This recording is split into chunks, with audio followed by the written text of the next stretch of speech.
Hello everyone, my name is Bushra and welcome back to the official platform of UGC NET text book. जून 2025 के results की बौछार हो चुकी है और आज हमारे साथ में JRF and net qualified students हैं अवेलेबल जिन्होंने कॉमर्स के अंदर यूजीसी नेट क्वालिफाई किया है। सो मेनी मेनी कंग्रेचुलेशन सबसे पहले to all the aspirants present over here. So कैसा लग रहा है? मैम बहुत अच्छा लग रहा है। मैम बहुत अच्छा लग रहा है क्योंकि मैम आपकी वजह से ही सिर्फ नेट क्वालिफाई हो पाया, वरना तो पॉसिबल ही नहीं था। आपकी वीडियोस, आपके लेक्चर्स, आपका पेड कंटेंट, आपका यूट्यूब का कंटेंट, सारी पीडीएफ, सारे नोट्स, उसकी वजह से उसको बार बार रीड करके फिर आपने जो पीवाईक्यूज कराए, उनकी वजह से उससे बहुत हेल्प हुआ है। Thank you ma'am. Thank you ma'am, बहुत अच्छा लग रहा है। और मेरा एक्चुअली थोड़ा-सा केस अलग है, मेरा 3 टाइम्स नेट हो रखा था ऑलरेडी, तो मैं जेआरएफ के लिए थोड़ा परेशान था। ये फाइनली आपका जो एलाइट पास प्रो था, उसने काफ़ी अच्छा हेल्प किया मेरे को पीवाईक्यूज़ लगाने में। और उसके अलावा बाकी आपके जो लेक्चर्स थे, उनको अटेंड किया, यूट्यूब के सारे लेक्चर्स को देखा। और लास्ट मोमेंट की मुझे अभी भी क्लास याद है, जहाँ पर आपने टीडीएस की क्लास दी थी, तो बहुत हेल्प मिली और उससे क्वेश्चंस भी आए। Thank you ma'am. सो अगर किसी स्टूडेंट को जेआरएफ क्वालिफाई करना है कॉमर्स के अंदर, तो उसको किस तरीके से या कितने मंथ्स जो है वो डेडिकेट करने चाहिए? जो एक आइडियल हम कह सकते हैं स्ट्रैटेजी है या आइडियल इतने महीने तो एटलीस्ट डेडिकेट करने चाहिए अगर मुझे जेआरएफ क्वालिफाई करना है। मैम, जो मेरा पर्सनल एक्सपीरियंस है, मुझे ऐसा लगता है कि 1 ईयर वुड बी सफिशिएंट। और सबसे बेस्ट रहेगा कि आप जो तैयारी है, उसको आप अपने मास्टर्स के दौर में शुरू कर दें, उसके फाइनल ईयर में ही। और आप पहला अटेम्प्ट इस तरीके से दीजिए कि पहले बड़ा टेस्ट करने के लिए अपने आप को कि आपको कितना पता है, आप कितने पानी में हैं। उसके बाद सेकंड सेकंड अटेम्प्ट पे अपनी जान लगा दीजिए। तो और सबसे इम्पोर्टेंट जो मैंने अपने साथ फेस किया कि पीवाईक्यूज़ लगाना बहुत ज़रूरी है। पीवाईक्यू सबसे इम्पोर्टेंट है, उससे उससे बेस्ट कोई चीज़ नहीं है।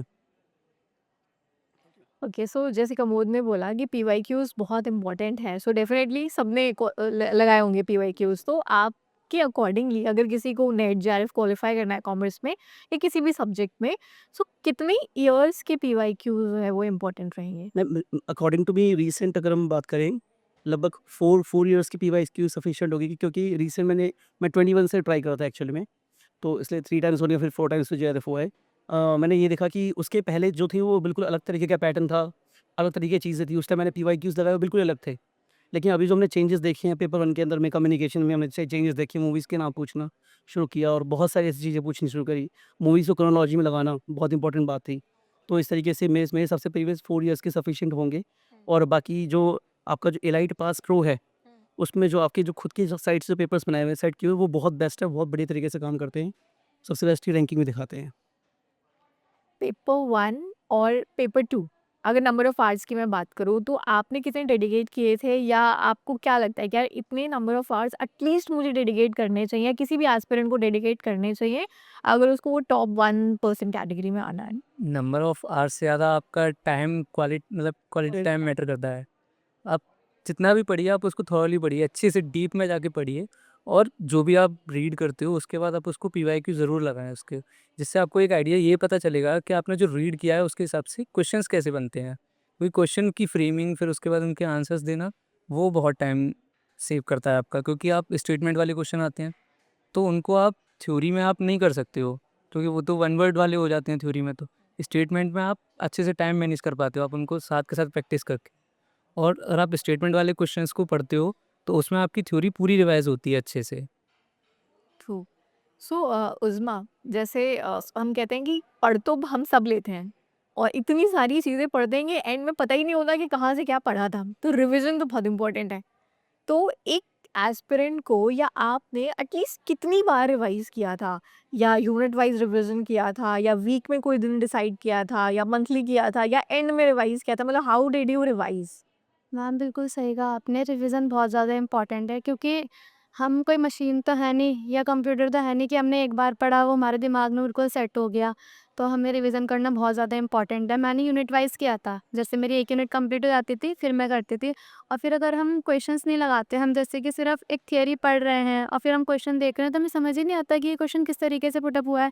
इसके लिए हमें क्वेश्चंस लगाना ज़रूरी होता है, हमें क्वेश्चन की फ्रेमिंग पता चलती है कि किस तरीके से हमारे एग्जामिनेशन में क्वेश्चन आएगा। अगर हम सिर्फ इसी बेसिस पे चले जाते हैं कि हमने सिर्फ पढ़ रखा है, और हमने पढ़ रखा है और हम उसको लगा लेंगे तो ऐसा हो नहीं पाता है मैम। और मैंने ना जून 2024 में अपना फर्स्ट अटेम्प्ट दिया था, वो कैंसिल हो गया था। वो जस्ट मैंने एक ट्राई के बेसिस पर दिया था। मम्मी ने कहा था कि हाँ, देकर आओ, देखते हैं क्या होता है। उधर मेरा एमकॉम का फर्स्ट ईयर था, तो मैम तब मेरी इतनी ज़्यादा कोई प्रिपरेशन थी भी नहीं, बस मैंने आपकी यूट्यूब की क्लासेस ही देखी थी तब सिर्फ, और मैराथन्स ही देखी थी। तो फिर तब मेरा सिर्फ पीएचडी ओनली क्वालिफाइड हुआ था, वो भी मैम हमने रीनेट दिया था। तो फिर जो रीनेट और जो हमारा दिसंबर 2024 जो कि जनवरी में हुआ था, उसके अंदर 1-2 महीने का ही बच्चों को टाइम मिला, तो हम कह नहीं सकते उसमें कि बच्चों ने कुछ नया पढ़ के दिया होगा, उनका वो उसी बेसिस पे था वो एग्ज़ाम। तो जो तभी मेरा पीएचडी ओनली क्वालिफ़ाई हुआ था और अब जाके मेरा नेट हुआ है। और thank you so much ma'am इसके लिए। और हमें पेपर 1 और पेपर 2 दोनों को बराबर देना चाहिए, ये नहीं कि हमने सिर्फ पेपर 2 हमारा मेन सब्जेक्ट है तो हम सिर्फ उसी पे लगे रहें, क्योंकि स्टार्टिंग में मैंने ना पेपर 1 को बहुत हल्के में ले लिया था। मैंने सोचा था कि पेपर 2 से ज़्यादा क्वेश्चंस हैं, तो मेरे को पेपर 2 पे ध्यान देना चाहिए। तो फिर पेपर 1 का मुझे कुछ समझ में ही नहीं आया था, क्योंकि वो मैंने जस्ट ऐसे ही एक ट्राई के बेसिस पर दे दिया था। और अभी मेरा मैम एमकॉम का भी रिजल्ट आया नहीं है, बट मेरा नेट हुआ है। जेआरएफ रह गया मेरा 15 मार्क्स से, 10 मार्क्स से रह गया। कोई बात नहीं, दिसंबर में पक्का।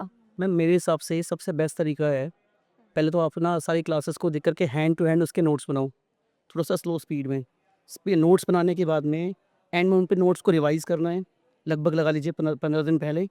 उसके बाद में आपको क्या करना है, डेली एक दिन में आपको एक पेपर 1 का टेस्ट देना है, उसको एनालाइज़ करना है, फिर पेपर 2 का टेस्ट देना है, उसको एनालाइज़ करना है। एक दिन पेपर 1, एक दिन पेपर 2, एक दिन पेपर 1, एक दिन पेपर 2। ये सबसे बेस्ट तरीका है मेरे हिसाब से। और पीवाईक्यूज़ अभी मैंने एनालाइज़ किया अपने आप को कि मेरे साथ क्या होता था कि मैं हर बार रिवाइज़ तो करता था, लेकिन उसपे मैं लास्ट मोमेंट पे मैं पीवाईक्यूज़ नहीं लगा रहा था। तो यहाँ पे पीवाईक्यूज़ लगाने से वो जो नेट था वो जेआरएफ में कन्वर्ट हो गया और पॉसिबल है। और बाकी सेम केस मेरा भी है, जो अंदर भी हमने देखा कि मेरा बीकॉम जो है वो एसओएल से है, मेरी एमकॉम जो है वो इग्नू से है और प्रेजेंटली मैं पीएचडी कर रहा हूँ doctor B R Ambedkar university से, जो दिल्ली में है, कश्मीरी गेट में। तो वहाँ पर मेरा पीएचडी नेट होने के बाद मैंने वहाँ पर एंट्रेंस भी दिया, फिर इंटरव्यू भी निकाला। पॉसिबल है, हो जाएगा। मैं सबको ये विश करना चाहूँगा, जिसने जिन्होंने मेहनत करी है उसका हो जाएगा। ओके, सो आई होप हमारे जितने भी एस्पिरेंट्स, अपकमिंग एस्पिरेंट्स हैं, उनको आपकी इन स्ट्रैटेजीज से और आपका जो भी एक्सपीरियंस है उससे काफ़ी ज़्यादा हेल्प मिलेगी अपकमिंग एग्जामिनेशन के अंदर। So many many congratulations once again and thank you so much for joining us today. Thank you ma'am.